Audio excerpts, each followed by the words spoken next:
Juru bicara IDF Daniel Hagari mengaku bahwa tentaranya tak mungkin menang melawan Hamas. Kini IDF mengakui akan membiarkan Hamas hidup dan berkuasa di jalur Gaza. Hagari menegaskan bahwa saat ini IDF tak lagi punya power seusai Perdana Menteri Benjamin Netanyahu membubarkan kabinet perang.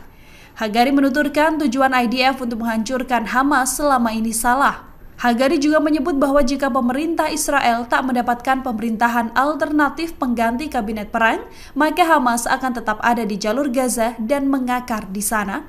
Hal terpisah kemudian dibantah oleh perwakilan resmi pemerintahan Netanyahu. Mereka tetap pada niat awal bahwa tujuan perang adalah untuk menghancurkan kemampuan militer dan pemerintahan Hamas di jalur Gaza.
Download Tribun X sekarang, menghadirkan lokal menjadi Indonesia.